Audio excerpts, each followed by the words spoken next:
Baik, assalamualaikum warahmatullahi wabarakatuh. Jumpa lagi dalam pembelajaran IPS. IPS bermoral dan smart. Baik anak-anakku sekalian, gimana kabarnya? Ibu harap kalian selalu sehat dan tetap semangat mengikuti pembelajaran jarak jauh. Baik anak-anakku sekalian, sebelum pembelajaran dimulai, mari sama-sama kita berdoa agar pembelajaran hari ini dapat bermanfaat. Berdoa dimulai. Berdoa selesai. Nah, dapat kita perhatikan ya materi pembelajaran. Bab 1, manusia, tempat, dan lingkungan. Bab 2, interaksi sosial dan lembaga sosial. Bab 3, aktivitas manusia dalam memenuhi kebutuhan. Bab 4, kehidupan masyarakat Indonesia pada masa praaksara Hindu, Buddha, Islam.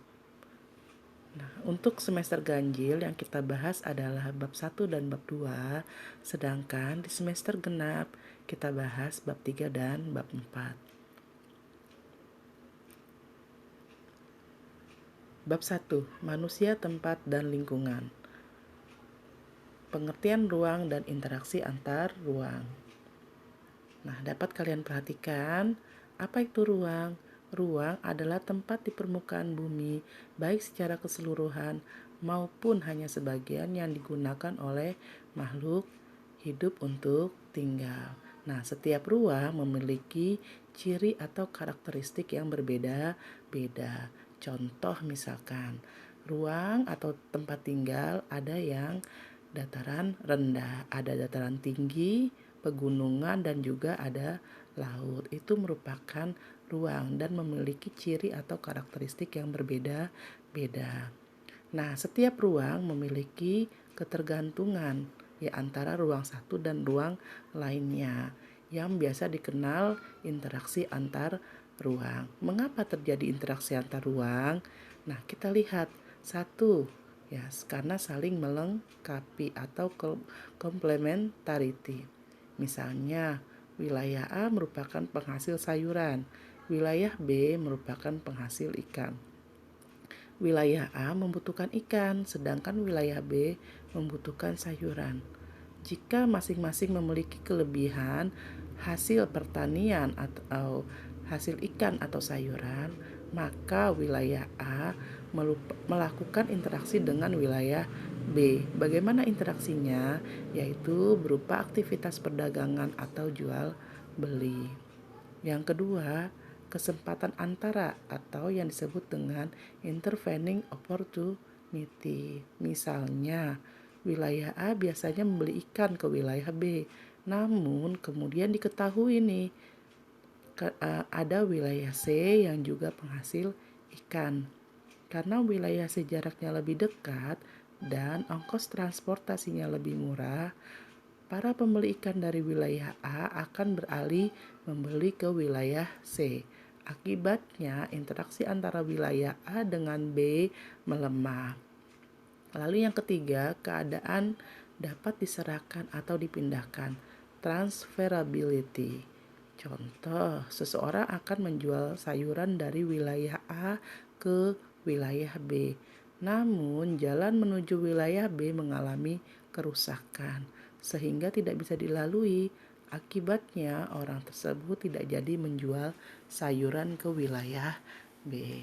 Nah, ini merupakan ya interaksi antar ruang yang satu dengan ruang yang lainnya. Mengapa? Karena setiap ruang itu memiliki ketergantungan.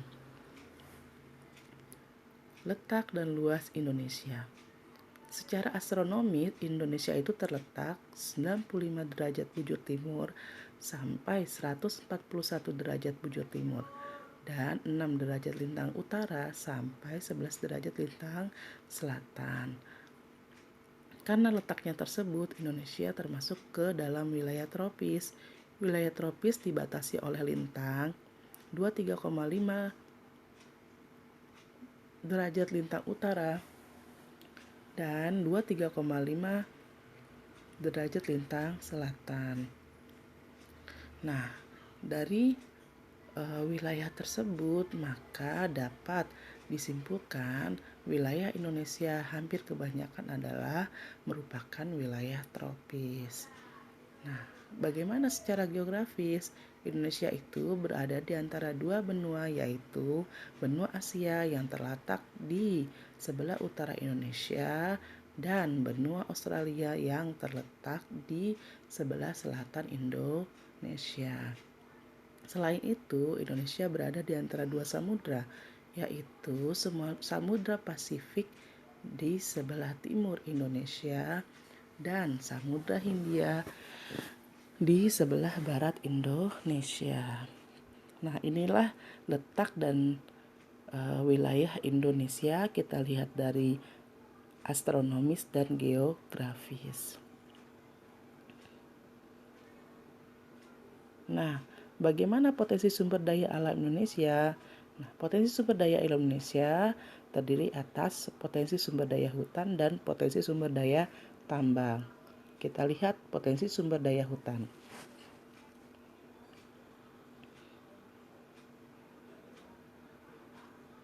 Nah, dapat kita perhatikan, hutan Indonesia itu memiliki potensi yang sangat besar, hampir mencapai 99,6 juta hektar atau 52,3% dari luas wilayah Indonesia. Ini kita dapat hasil dari Kementerian Perhutanan tahun 2011. Nah, di gambar ini kita bisa melihat bahwasannya hutan itu indah bentuknya. Namun, ya, dari situ timbul pertanyaan, mengapa sih kita harus menyelamatkan hutan? Hutan yang kita miliki saat ini ternyata telah mengalami banyak kerusakan. Berdasarkan data yang dikeluarkan oleh Kementerian Kehutanan, laju kerusakan hutan kita mencapai hampir 300.000 hektar per tahun. Akibatnya banyak spesies tumbuhan dan hewan yang terancam punah. Bahkan beberapa di antaranya dianggap punah. Jika hal ini terus terjadi, bukan tidak mungkin pada masa yang akan datang hutan kita akan habis. Ini merupakan salah satu mengapa kita harus menyelamatkan hutan. Dapat kalian perhatikan ya jenis-jenis kayu dan sebarannya. Ada kayu karuing, meranti, agatis ya yang ada di Papua, lalu kayu jati di Jawa Tengah, rotan ada di Kalimantan, Sumatera Utara dan Sumatera Barat, kayu cendana ada di Nusa Tenggara Timur, kayu rasa mala dan akasia ada di Jawa Barat. Ini adalah sebaran jenis-jenis kayu yang ada di Indonesia. Nah, apa sih manfaat atau fungsi hutan? Nah, manfaat yang pertama menyimpan air hujan. Lalu yang kedua tempat hidup flora dan fauna. Yang ketiga mencegah terjadinya erosi atau pengikisan karena air hujan. Lalu yang keempat menghasilkan oksigen dan menyerap karbon dioksida sehingga suhu bumi tetap terkendali. Yang kelima sumber kehidupan bagi masyarakat. Nah, potensi sumber daya tambang. Indonesia merupakan salah satu negara dunia yang kaya akan bahan tambang. Beraneka bahan tambang tersedia untuk memenuhi kebutuhan dalam negeri maupun luar negeri. Aktivitas pertambangan telah menghasilkan banyak penghasilan atau devisa bagi Indonesia. Nah, di bawah merupakan peta persebaran potensi sumber daya tambang. Kalian bisa lihat langsung atlas ya atau kalian bisa searching di Google tentang penyebaran peta potensi sumber daya tambang Indonesia. Potensi sumber daya tambang. Ya, ada minyak bumi dan gas, ada batu bara, bauksit, emas, pasir, besi. Ini merupakan potensi sumber daya tambang. Minyak bumi dan gas. Kita bisa lihat ini adalah gambar penghilangan minyak ya. Minyak bumi dan gas merupakan sumber energi utama yang saat ini banyak dipakai untuk keperluan industri, transportasi, dan rumah tangga ya. Cadangan minyak bumi Indonesia terus berkurang seiring dengan pengambilan atau eksploitasi yang terus dilakukan. Ada yang memperkirakan nih ya, dalam kurun waktu 14 tahun ke depan cadangan tersebut akan habis dan Indonesia terpaksa harus membeli dan mengimpor dari negara lain.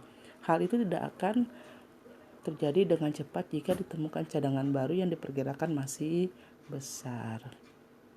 Adapun nama pulau daerah penghasil minyak bumi, wilayah Sumatera, Nangro Aceh, Riau, ya Sumatera Selatan, ada di Jawa Barat, Jawa Timur, Jawa Tengah, Kalimantan, Maluku, Papua, Sorong, dan Babur.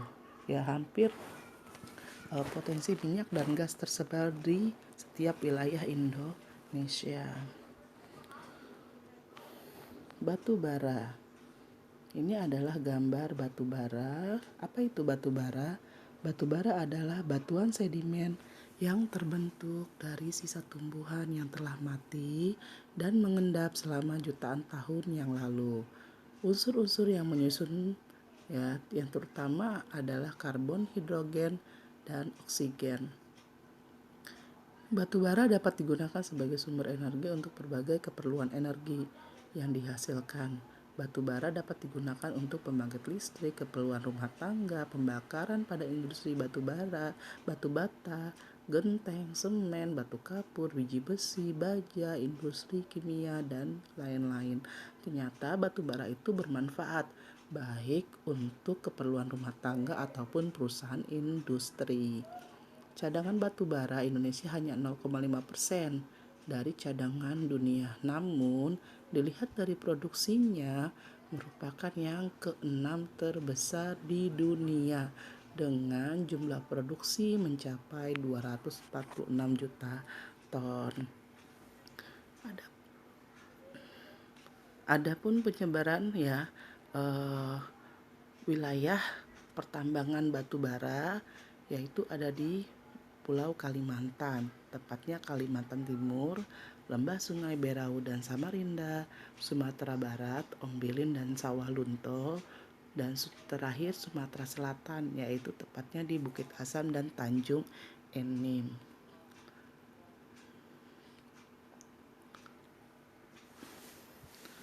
Bauksit. Bauksit adalah sumber biji utama untuk menghasilkan aluminium. Bauksit bermanfaat untuk industri keramik, logam, kimia, metalurgi. Nah, ini adalah beberapa macam gambar bauksit. Bisa kalian lihat dan kalian amati dengan baik. Bauksit ditambang di daerah Kepulauan Riau, tepatnya di Pulau Bintan, dan Kalimantan Barat, tepatnya di Pulau Singkawang. Pasir besi ya. Ini kita dapat lihat ya penggalian pasir besi. Apa manfaat dari pasir besi? Pasir besi dimanfaatkan untuk industri logam besi dan industri semen. Aktivitas penambangan pasir besi dapat ditemukan di wilayah Cilacap, tepatnya di Jawa Tengah, Sumatera, Lombok, Yogyakarta, Gunung Tegak di Lampung, Pegunungan Verbeek di Sulawesi Selatan, dan Pulau Sebuku di Kalimantan Selatan. Nah ya, sumber daya tambang selanjutnya adalah emas. Kita bisa lihat gambar sebelah kiri adalah emas yang belum logam emas yang belum diproduksi, dan sedangkan sebelah kanan adalah emas batangan ya yang sudah melalui proses produksi. Emas umumnya dimanfaatkan untuk perhiasan. Berdasarkan data Tekmira, energi sumber daya mineral produksi emas Indonesia itu mencapai 141.019 ton pada tahun 2003. Nah, adapun wilayah pertambangan emas terbesar di Indonesia, Papua, yaitu di Freeport Timika, Kalimantan Barat di Sambas, Nangro Aceh Darussalam di Melabo, Sulawesi Utara di Bolang, Mangundo, Minahasa, Riau di Logos, dan Bengkulu di Rejang Lebong. Nah, ya, sampai situ pembahasan tentang potensi sumber daya hutan dan potensi sumber daya tambang.